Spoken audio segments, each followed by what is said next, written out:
Dr. Candace McQueen was sworn in as Tennessee's Commissioner of Education on January the 17th, 2015. Previously, she served as Senior Vice President and Dean of the College of Education at Lipscomb University. She began her career as a classroom teacher, teaching in both public and private elementary and middle schools. She also served as a higher education faculty member and department chair before being named dean in 2008. While at Lipscomb, McQueen served as a member of the university's executive leadership team and oversaw both her college and the 1,300 pre-K 12th grade students in 3 schools at Lipscomb Academy. Under her leadership, Lipscomb's College of Education and Teacher Preparation Program were consistently highlighted as one of the top teacher training programs in the state of Tennessee for quality and effectiveness based on the Tennessee Report Card on the Effectiveness of Teacher Training Programs, and was most recently pointed out as the second highest ranking program in the nation by the National Council on Teacher Quality. McQueen also founded the Ayers Institute for Teacher Learning and Innovation at Lipscomb. The Institute has a focus on improving professional learning for teachers by focusing on embedded professional development, coaching, and new approaches to leadership, training, and support. Prior to joining Lipscomb University, Dr. McQueen was awarded multiple awards for both her teaching and the curriculum design of a new magnet school. Dr. McQueen has a bachelor's degree from Lipscomb University, a master's degree from Vanderbilt University, and the PhD from the University of Texas. She serves on the Board of Trustees of the University of Tennessee and the Board of Tennessee, the Tennessee Board of Regents. I guess what I would like to conclude by saying that she is well known to all of us who have been involved in TACTI here in Tennessee. She has been a leader in TACTI and a voice for quality and a voice for what is good in education across our state. I have found that she is a friend to education providers here in Tennessee, and I'm pleased, again, as I've already said, that she is fully aware of what private higher education can do to contribute to this state, and she is certainly someone who cares about Tennessee's children and their education. Let's give her a good round of applause, Dr. Candace McQueen.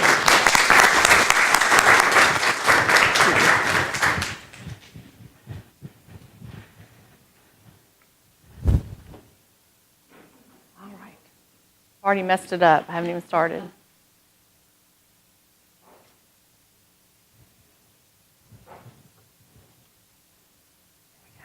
All right, let's make sure I can advance. There we go. Well, welcome. I am thrilled to be here this morning with you, and it's great to be amongst folks who are faculty in a higher ed institution because that's what I've been doing the last 13 years, and I've transitioned now to a different role, but it's always a pleasure to be with folks who are training teachers, working with students in a post-secondary institution. I would like to say to this group in particular that I have known some of your leadership for a while now and respect them greatly, and I'm thrilled to have been given this opportunity to talk to you today. I want to spend some time talking about where we're going in terms of education from the Department of Education, where we've been and where we're going. So spend some time looking historically at what has happened over the last several years, and then a little bit of time talking about strategically what's our planning look like right now and how that's going to look over time. You will be getting more information from the department even by the end of the summer that gives more detail to some of the planning that we are doing. I will say that I walked into a Department of Education that has extraordinarily talented people, and I've been privileged to now work with them in teams to think about the strategy going forward. And so you should feel very confident about the people and the talent that are part of the department. To date, we have made some incredible strides in education in Tennessee. If you've been here the last few years, you also know it has been a significant change process. And when you're in a change process, and some of you may teach change in a leadership course, you know that change is hard. Is it doable? Yes. Does it take time to sometimes see the fruits of that labor? Yes. But it certainly has been a process that I know from teaching leaders in courses like you do and teaching teachers even before I came into the department that this process has been very challenging to many of them. At the same time, though, that we may feel that challenge, we've made great strides. One, Tennessee is the fastest improving state in the nation on the nation's report card, or NAEP, the National Assessment of Education Progress. We've made the fastest gains ever historically in the administration of NAEP. It's that significant. 4th and 8th grade made significant gains in both math and reading. And that's something that we should consistently remember. What we've been doing with improving our standards, first through the Tennessee Diploma Project standards, and then through the additional Common Core standards, it has improved the status of where our students fit in terms of our national comparisons. Secondly, we have improved graduation rate faster than any other state in the nation. So we are graduating more students than we ever have before. In fact, a report just came out that showed that we are graduating more of our disadvantaged students than any other state. So students that would not be considered folks that 10 years ago we would have said, those are going to be the most challenging to graduate. We are doing that at remarkably higher rates. And so graduation rate continues to improve in Tennessee. We've also improved our ACT. And you know, if you've ever worked with schools on moving, that it is difficult to move it even a tenth of a point. We have moved from a 19 to a 19.3, and that is positive momentum. We are hopeful that we're going to move to the average of a 21, and I'm going to talk a moment about that here in just a bit. Finally, as you can see on this chart, we have had consistent gains on TCAP every single year since TCAP was our new assessment under the Tennessee Diploma Project standards. So you can look at our data and see that we've been making consistent gains, which has now played out on NAEP. And so positive momentum, positive work has happened over the last several years in terms of getting more students proficient and advanced in achievement. At the same time, you know, because you're teaching students that are in a post-secondary world, our world keeps changing. Every time you think you have a handle on something, you realize the workplace skill set they need has now moved. And so we're in a changing environment. So while we're improving, we've got to keep our eye on what has now changed that we have to keep up with. So by 2025, we know that 55% of all jobs will require some kind of post-secondary education.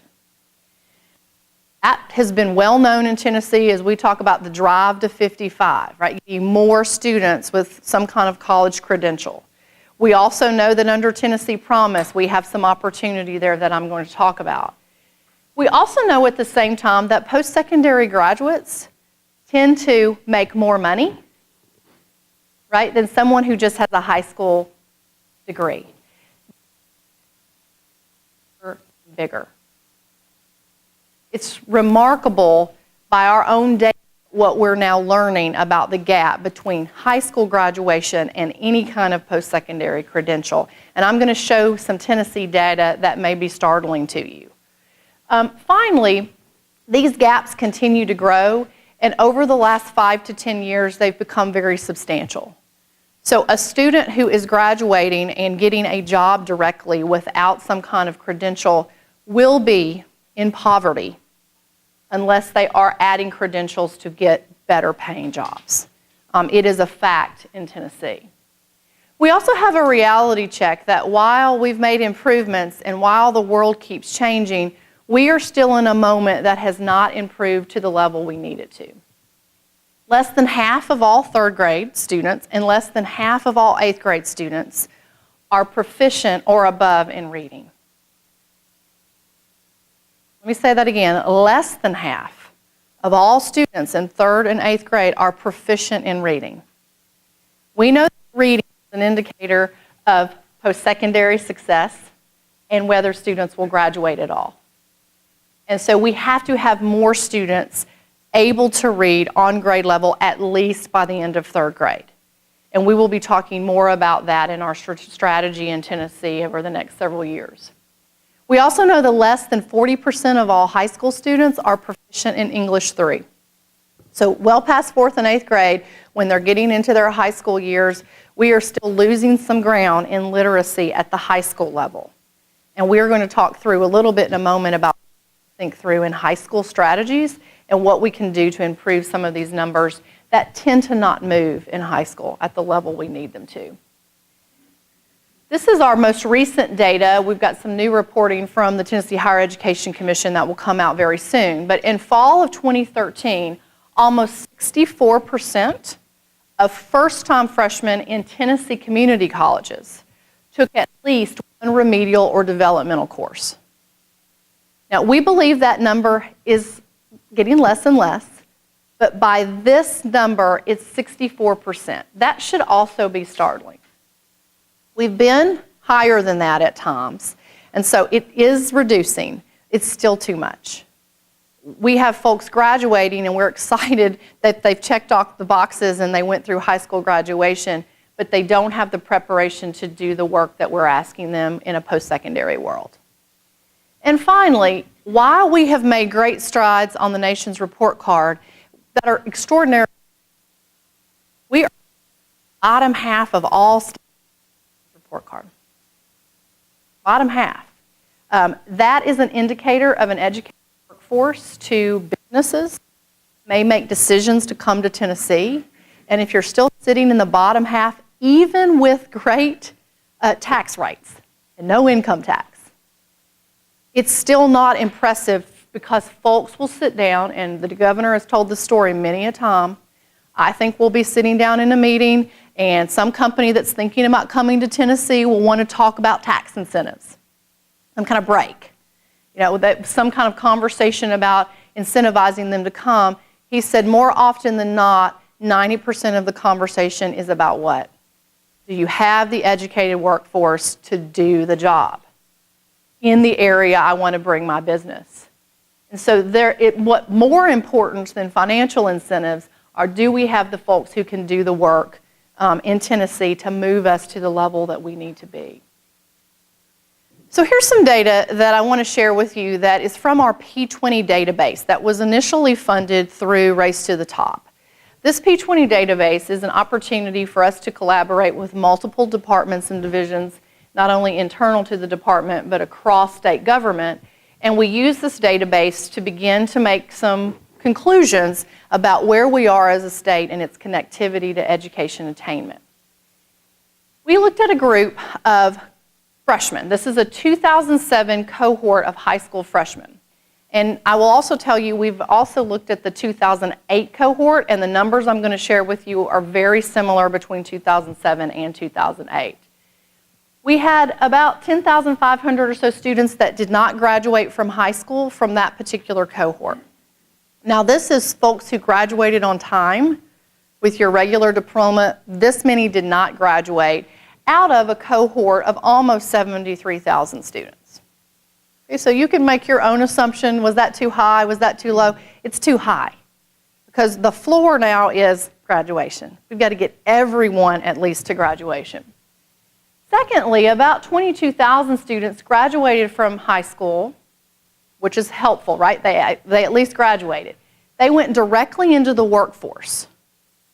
Of those who went directly into the workforce, did not have a credential that they potentially might have gotten through a CTE program, did not go on to any kind of post-secondary work of any kind, they are making around $9,000 a year. This means they are in poverty. They're having a hard time, one, taking care of themselves, much less a family of any kind. This would be someone who's working a part-time job, maybe a fast food job, but this is not a job that is requiring any kind of credential, and this is going to be an annual salary for that person. Now, if they are in a full-time job, not a part-time job, we pulled out those numbers, you can pull that up to around $18,000 annually if they are completely employed in a full-time job and it's not part-time. That's still not good. Okay, so even though it looks a little better if you pull out the part-time, this is still not a positive number. Again, replicated again with the 2008 cohort. It's about 9,050 with the 2008 cohort, so almost the same number. What this tells me is when I hear someone say, not everyone needs to go to college, I want us to help interpret what that means. Not everyone does need to go to a four-year college, right? But when we're talking about college, we're talking about a program that would provide a credential that connects you to the workplace. And everyone needs additional work that leads to a credential that connects them to a job. I said this to a group a few weeks ago. I have heard all my life that how you get someone out of poverty is you give them an education. I'm going to slightly disagree with that. The way you get someone out of poverty is you give them a job. They earn a job. What gets you the job? Education. And so we've got to rethink, when we're talking about education, what we do in education needs to lead to a quality life afterward and out of poverty. Because 55% of our students in Tennessee, in public schools, are disadvantaged. They're from a disadvantaged background, and they qualify for free and reduced lunch.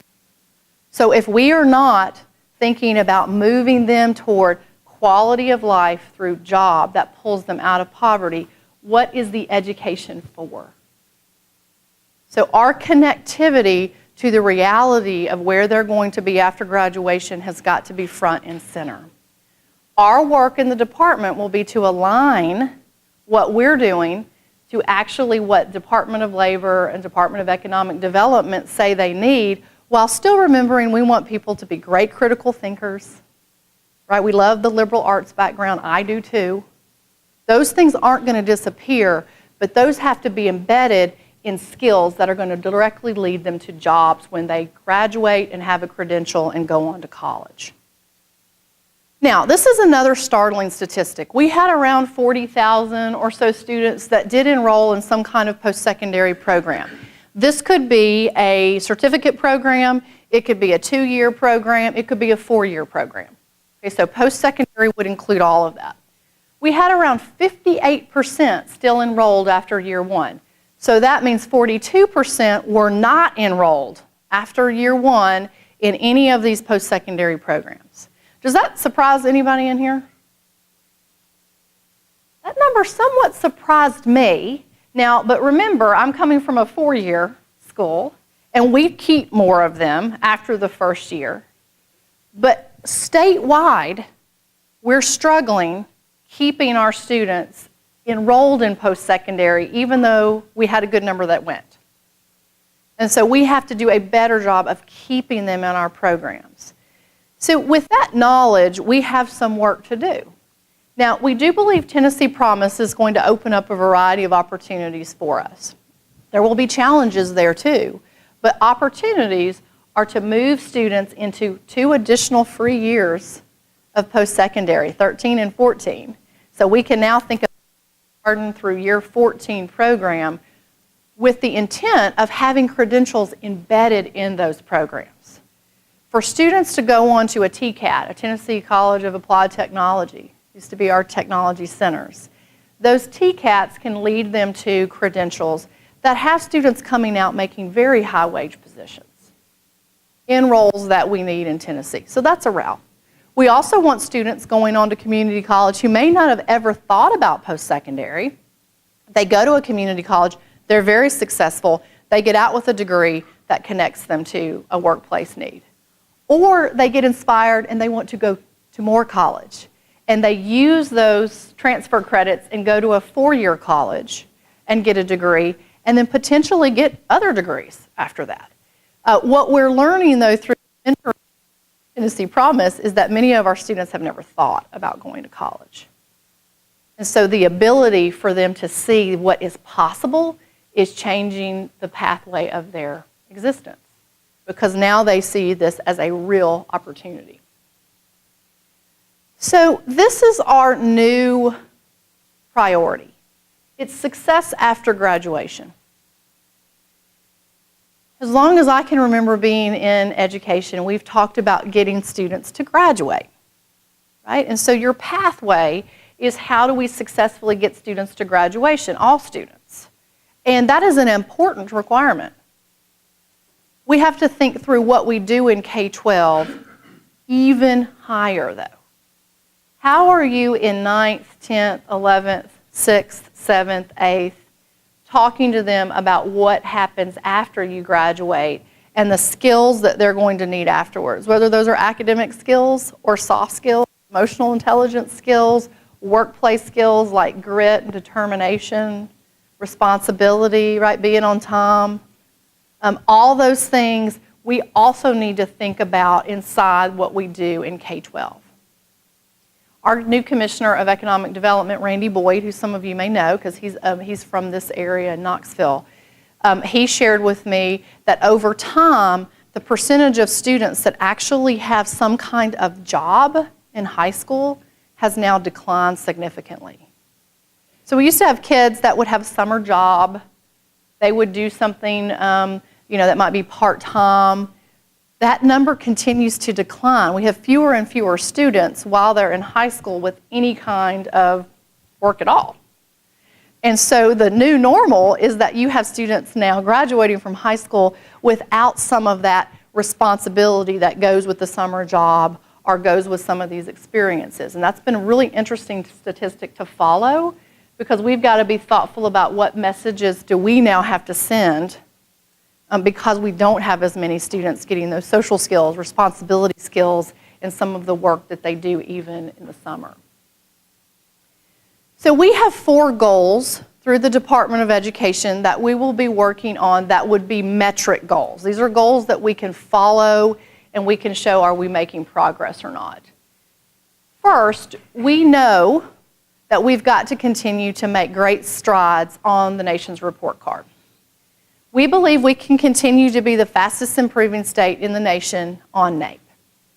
We believe that if we stay on the pathway with high expectations, accountability attached to that, with an aligned assessment, and continuing to work on 5 priorities I'm going to share with you that allow us to focus in on some of our areas of challenge and opportunity.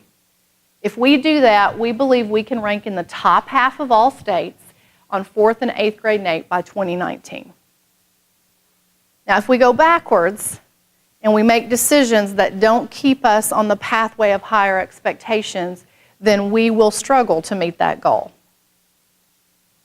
It's an important one because as we continue our pathway on higher expectations, that will continue our pathway on the nation's report card, which will continue to have the message that we now have an educated workforce in Tennessee, and we'll actually have them.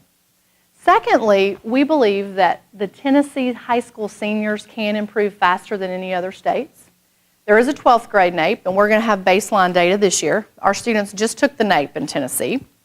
And so over the summer, about how they're doing, and then it becomes public in the fall. And so we will know, 2 years later, how are our students now doing this year on NAEP, and we will get great baseline information about high school.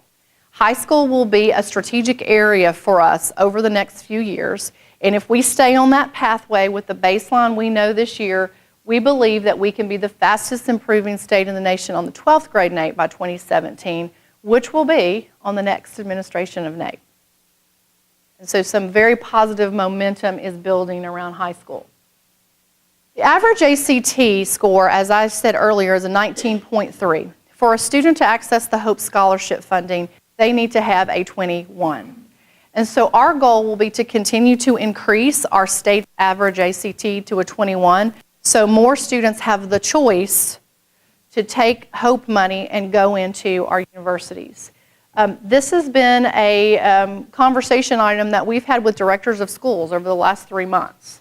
Just say, let's talk about ACT alignment, let's talk about your goals around ACT. We've learned a great deal about the diversity of knowledge of how we should be thinking about ACT across the state.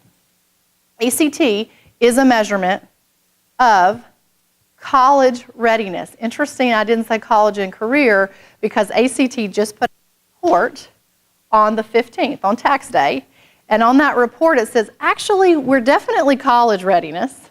We measure college readiness, but we're going to do more studies on is what we do through our tests actually pointing to career readiness. They've come out and said, we've got to study this more because we can't definitively say that it is a career readiness benchmark. So an interesting moment in ACT's history for us to even be working with them on what do we mean by college and career, and how can our test instruments point better to both college and career readiness. Finally, the majority of high school graduates need to be going on to some kind of post-secondary credentialing program. Again, 4-year, 2-year certificate program. Right now, we don't have that. We have the minority of our students making a decision to go on to post-secondary still. We've got to switch that to the majority of high school graduates are going to move in that direction so we can meet our 55% goal, because we know that will be the expectation of the job marketplace. To do this briefly, we're going to be reorganizing the work in the department around 5 goals. When I've shared this with different groups, they get very excited about the one called Early Foundations. Because this is not all about what you do in high school and you hope you kick it off in high school, but it starts much earlier. So I want to share with you each of these 5. So Early Foundations is an area for us that we know is critical to meeting the goal of post-secondary. It doesn't start in 7th grade. It starts in kindergarten. And you know this even earlier than that, right? The pathway that students are on. If you have a student coming to kindergarten with only the ability to speak 500 words, and you have another student coming to kindergarten with 14,000 words, there is already a gap that exists. And we see that replicated over and over and over again in Tennessee. So what we want to do is, 1, measure the quality of our pre-K programs. We have voluntary pre-K programs in Tennessee. We know that there are discrepancies in quality. There are discrepancies in quality of our Head Start preschool programs.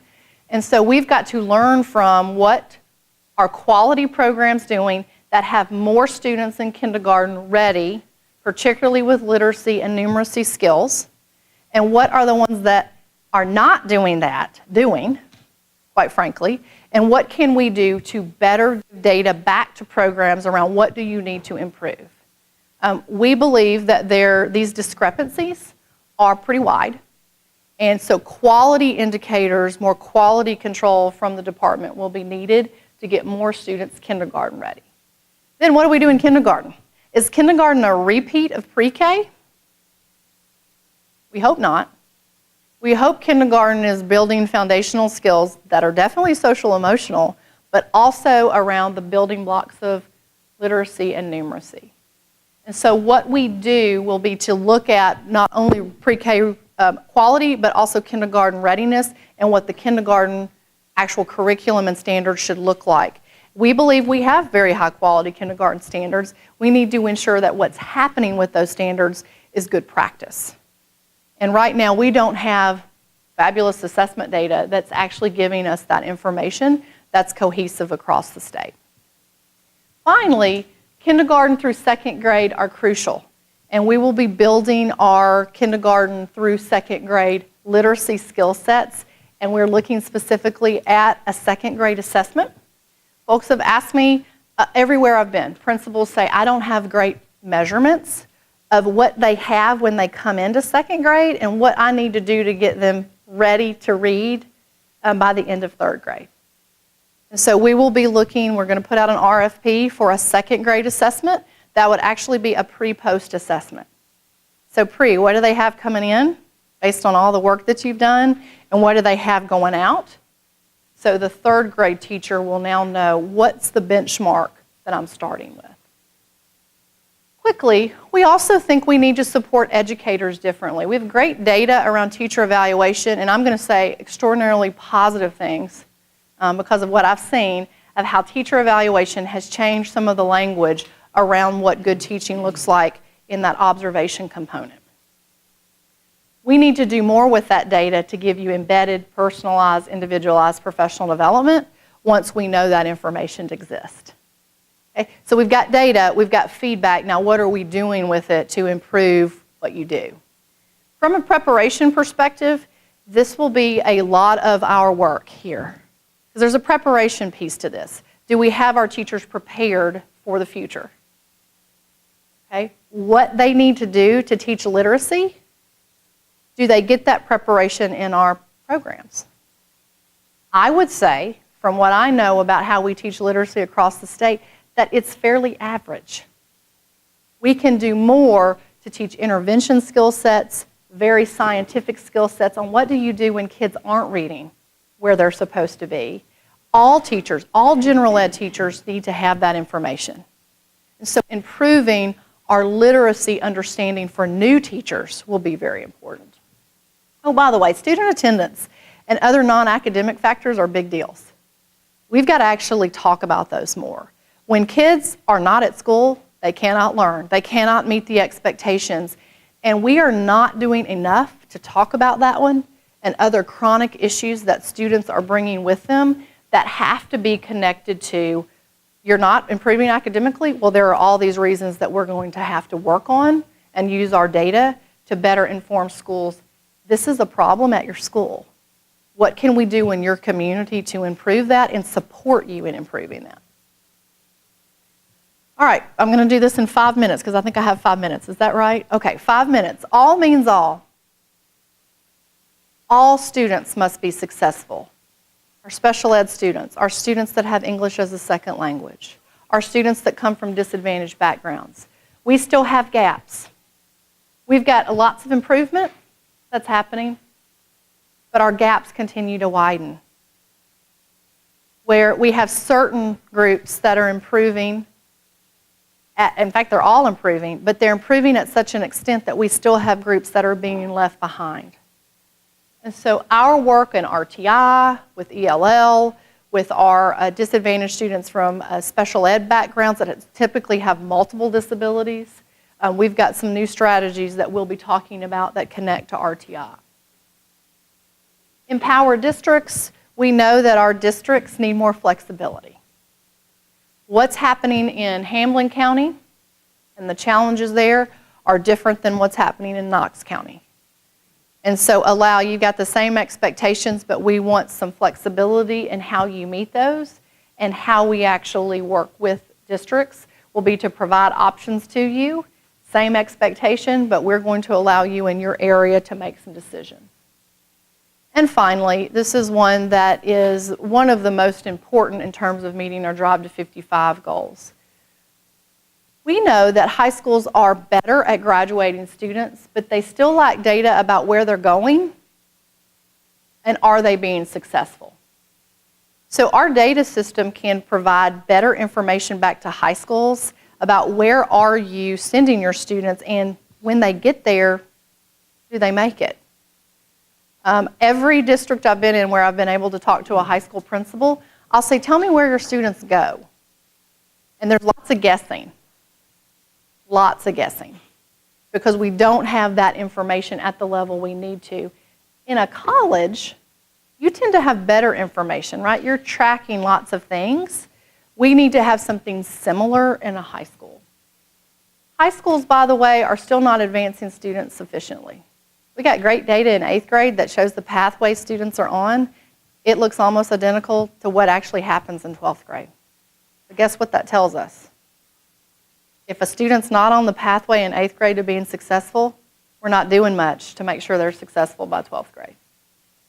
And so giving more attention to what in the world are we doing in high school that motivates and engages kids to want to get to the finish line and to be excited about what's happening afterward. And then I'll say something about the last one. We have a weak handoff between high school and post-secondary. And we lose kids in that handoff. Tennessee Promise has actually told us a lot about how weak that is. Because even with mentors, kids are dropping out, right?